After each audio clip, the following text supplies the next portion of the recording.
নমস্কাৰ, আন এটি ভিডিঅ'লৈ আপোনালোকক স্বাগতম জনাইছোঁ। আজি আমি আহিছোঁ মৌচুমীৰ আমন্ত্ৰণত তাইৰ ঘৰলৈ। তাইৰ ঘৰৰ চোতালত এভুমুকি মাৰিয়েই ওচৰতে থকা বাঘেশ্বৰী মন্দিৰ দৰ্শনাৰ্থে গুচি আহিলোঁ। ইয়াত আহি চাকি বন্তি জ্বলাই আটাইয়ে আশীৰ্বাদ গ্ৰহণ কৰিলোঁ। আটাইকে ভালে কুশলে ৰাখক তাৰে কামনা কৰিছোঁ। যান্ত্ৰিকতা আৰু ব্যস্ততাক নেওচি অকণমান আধ্যাত্মিকতাক আদৰি লৈছোঁ, যাতে সকলোৰে মংগল হওক আৰু মনবোৰ পবিত্ৰ হৈ থাকক। এনেদৰে আমি আটাইয়ে বাঘেশ্বৰী মন্দিৰৰ প্ৰাংগণত আটাইবোৰ দেৱ-দেৱীৰ দৰ্শন কৰিলোঁ আৰু আশীৰ্বাদ গ্ৰহণ কৰিলোঁ।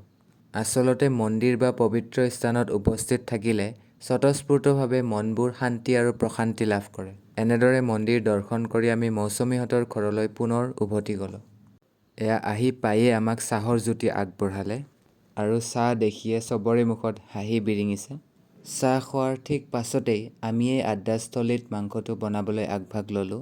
এয়া জোনালীয়ে মেজৰ ৰেছপন্সিবিলিটি গ্ৰহণ কৰিলে আৰু আড্ডাৰ লগতে আমি অকণমান ফ্ৰুটছ খাওঁ বুলি ভাবিলোঁ।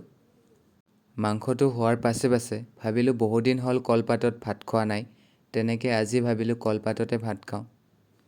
তেনেকৈ বাৰীৰ পিছপিনে কলপাত আনিবলৈ প্ৰত্যেকেই আগবাঢ়িলোঁ। তাৰ পাছতে চাওকচোন ডাইনিঙত কি ধুনীয়াকৈ সজাই পৰাই ৰাখিছে আমাৰ কাৰণে।